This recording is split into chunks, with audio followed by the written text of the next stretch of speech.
Class 11 का आप देख रहे हैं बर्नौली प्रमेय के अनुप्रयोग। वैसे प्रयोग तो बहुत सारे हैं, लेकिन वेंचुरी मीटर आप क्या है, फिल्टर पंप है, ये सब। तो बर्नौली प्रमेय पर आधारित ये निकाय है जिसकी सहायता से नली में बहने वाले द्रव का प्रवाह दर ज्ञात किया जाता है। ठीक है, नली में बहने वाले द्रव क्या ज्ञात करते हैं? प्रवाह दर ज्ञात करते हैं। ठीक है, दूसरी बात इसमें होता क्या है, देखिए ये पूरा का पूरा एक यंत्र जो हम आपको दिखा रहे हैं ये वेंचुरी मीटर है।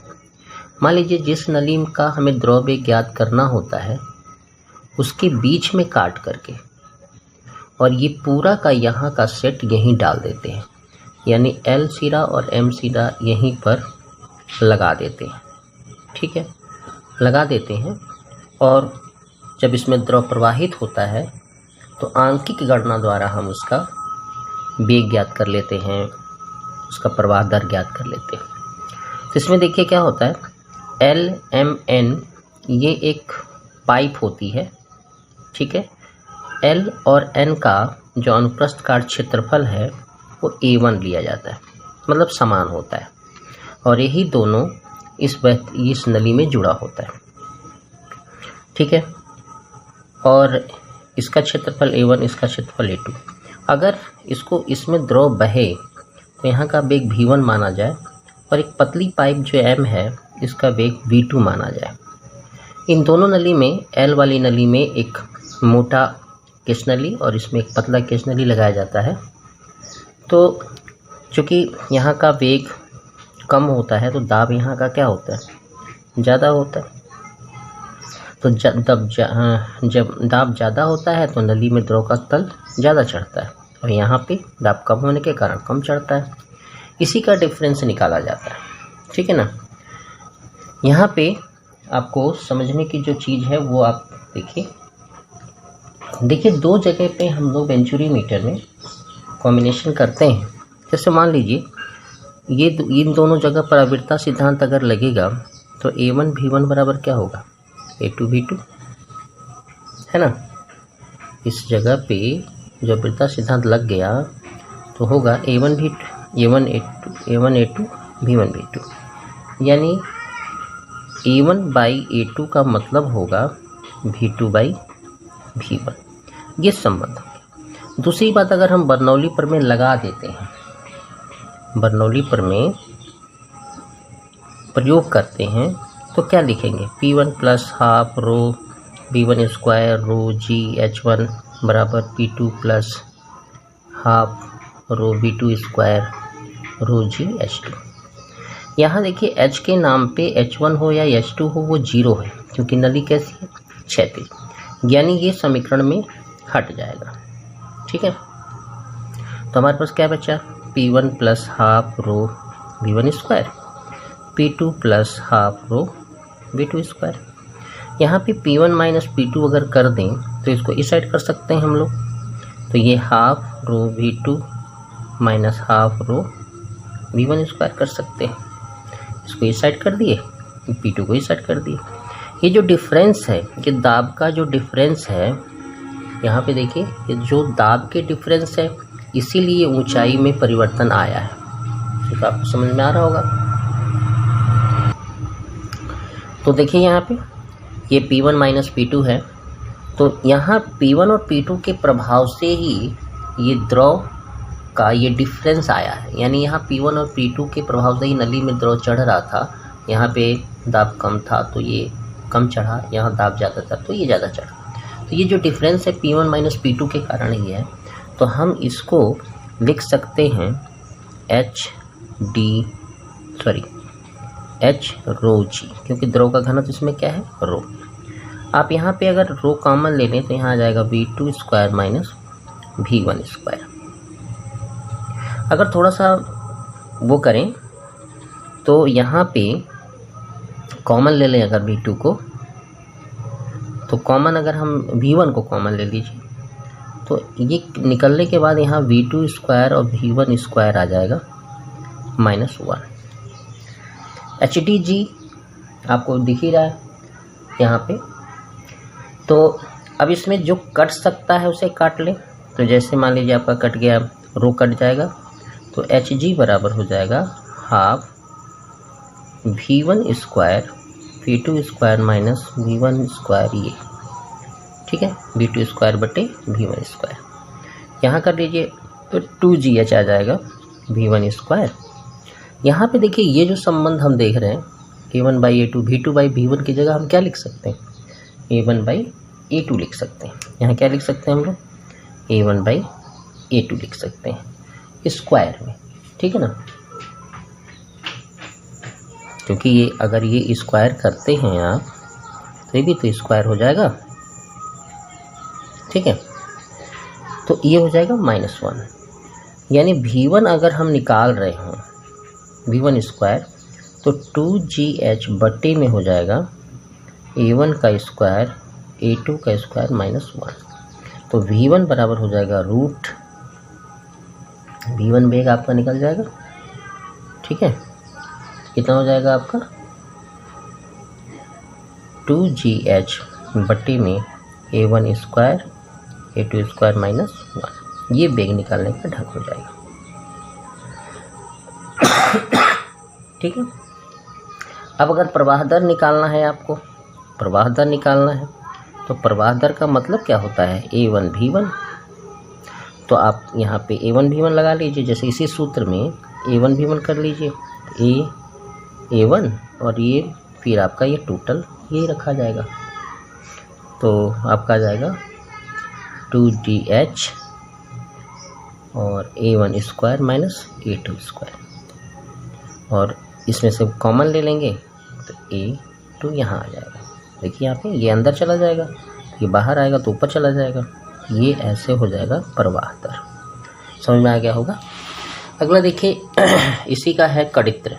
कड़ित्र एक यंत्र है जिसकी सहायता से हम जल और वायु का फुहारा उत्पन्न करते हैं। इसमें ये आपकी सिस्टम है, बी और ए एक स्थिति बताई गई है, ये रबर का गोला है। तो जब एक चीज़ याद रखिए, बर्नौली प्रमेय ये कहता है, बर्नौली प्रमेय से जहाँ पर वेग चाहे वो द्रव का हो वायु का हो, वेग अधिक होगा वहाँ दाब कम होगा, है ना। इसी का ठीक उल्टा भी हो जाएगा, और जहाँ वेग कम होगा वहाँ दाब अधिक होगा। क्लियर हो गया। इसी सिद्धांत का प्रयोग कड़ित्र में किया जाता है। देखिए जब यहाँ से हम पंप करते हैं तो वायु यहाँ से निकलती है, नोजल से निकलती है बाहर, यहाँ छोटा छिद्र होता है तो इससे निकलती है, तो वायु यहाँ से निकलती है तो अंदर में वायु का दाब क्या होने लगता है, कम होने लगता है। यहाँ का वेग ज़्यादा हो गया, दाब कम होने लगता है। तो इसी दाब को पूरा करने के लिए तो ये वाला द्रव इस नली में चढ़ जाता है, और जब पुनः वायु के वेग से वायु आती है यहाँ से तो फुहारे के रूप में ये बाहर निकलता है। इस तरह ये कड़ित्र कार्य करता है। फिल्टर पंप उसी तरह का है। फिल्टर पंप में क्या होता है, किसी भी बर्तन की वायु अगर निकालनी, जैसे ये बर्तन है इसकी वायु हम निकालना चाहते हैं सामान्य ढंग से, तो जैसे ये चित्र में दिखाया गया है वैसे ही इस चित्र में लगा देते हैं। जैसे ये वायु है, वायु का एक बर्तन है, इसके साथ ये लगा हुआ है जिस बर्तन का आप निकालना चाहते हैं वायु, यानी निर्वात करना चाहते हैं। एक नली होती है इसमें, जहाँ किनारे पे छोटा छिद्र होता है। जब नली में ऐसे जल हम डालते हैं, छोटे छिद्र से निकलता है तो उसका वेग क्या होता है, बढ़ता है। वेग बढ़ता है तो यहाँ का वेग बढ़ता है तो यहाँ का दाब कम हो जाता है। तो यहाँ की जो वायु है वो धीरे धीरे इस द्रव के फुहारे के साथ बाहर निकलती है, तो यहाँ वायु की कमी होने लगती है, जिसके कारण यहाँ की वायु भी इस नली से निकल करके फुहारे के रास्ते बाहर चली जाती है और वायु निर्वात हो जाता है। कंडीशन इसी में है, इसमें भी वही है कि बर्नौली प्रमेय में जहाँ वेग ज़्यादा होता है वहाँ पे दाब कम होता है। तो यहाँ पे देखिए, यहाँ पे वेग ज़्यादा था, यहाँ दाब कम था, तो वायु यहाँ से बार बार यहाँ आकर के पुश हो गई। ठीक है, एक और देखते हैं मैग्नस प्रभाव। मैग्नस प्रभाव क्या है कि जब हम किसी गेंद को घूर्णन कराकर फेंकते हैं तो वह वक्रीय पथ बनाता हुआ गति करता है या पृथ्वी पर आता है। जैसे क्रिकेट की गेंद हो गई, आपकी टेनिस की गेंद हो गई, फुटबॉल हो गया, है ना। तो देखिए होता क्या है इसमें, ये ध्यान से समझिए। जैसे हम स्पिन करा रहे हैं ये गेंद को, ठीक है ना, ऐसे राउंड हो रही है। जब हम फेंक देंगे तो वायु का वेग जो होगा वो ऐसे लगेगा। यहाँ देखिए, यहाँ पे आप देखिए वायु का वेग विपरीत दिशा से आएगा, गेंद ऐसे जा रही है, ऐसे रन कर रही है राउंड करते हुए। तो ध्यान से देखिए कि यहाँ पे जो परिणामी वेग है वो दोनों को जुड़ के आ रहा है, और यहाँ का परिणामी वेग क्या है, दोनों को घट के आ रहा है ना। तो देखिए वेग यहाँ ज़्यादा हो गया और यहाँ कम हो गया। तो जहाँ वेग ज़्यादा होगा वहाँ का द्रव दाब क्या हो, वो दाब क्या होगा, वायु दाब कम हो जाएगा। यानी ये जो हम दिखा रहे हैं P2 का मान P1 से कम हो जाएगा। ऊपर में वेग कम है तो ऊपर का दाब ज़्यादा होगा और नीचे का दाब कम होगा। तो जैसे जैसे गेंद आगे बढ़ेगी ऊपर से एक प्रेशर बनता जाता है, परिणामी प्रेशर जो होगा वो बनाता हुआ इसके पथ को क्या करता है, वक्री कर लेता है। यही आपका मैग्नस प्रभाव है। ये समझ में आ गया होगा। इसमें आपको ये समझना था कि जब हम किसी वेग से स्पिन कराते हुए फेंकते हैं तो ऊपर का जो कुल वेग है, वायु और गेंद का जो कुल वेग है नीचे के कुल वेग से कम होता है, जिससे वहाँ का दाब ज़्यादा होता है। परिणामी दाब जब P1 बार बार गेंद पर लगता है तो उसका पथ क्या होता है, रेखीय ना हो करके वक्री हो जाता है। उसको जाना ऐसे चाहिए था लेकिन वो घटता रहता है बार बार। अगला लास्ट टॉपिक आपकी दे रहे हैं इसमें कि बहिस्राव वेग। बहिस्राव वेग कोई विशेष चीज़ नहीं है। जैसे किसी बर्तन में हम द्रव को भरे हैं, एक बर्तन की तली पर छेद कर दिए तो वहाँ से द्रव निकलता है। द्रव को निकलने के लिए किसी प्रेशर की ज़रूरत नहीं होती, वो स्वतः ही अपने आप निकलता है। तो इसी को हम कहते हैं बहिस्राव वेग। द्रव का स्वतः ही तली से निकलते रहना, ये उसका बहिस्राव वेग कहलाता है। इसमें आपको देखिए क्या समझना है वो आप समझिए, ठीक है। तो देखिए जैसे ये एक बर्तन है और h ऊंचाई तक इसमें द्रव भरा है और ऊपरी तल से h गहराई पर, स्मॉल h गहराई पे एक छेद है, ठीक है। बर्तन के ऊपरी तल का जो दाब होगा वायुमंडलीय दाब होगा। अरे सारे तो वायुमंडलीय ही लगेंगे, ठीक है। ऊपरी तल पर जो दाब है वो P है, इसे वायुमंडलीय दाब। द्रव का घनत्व इसमें रो है।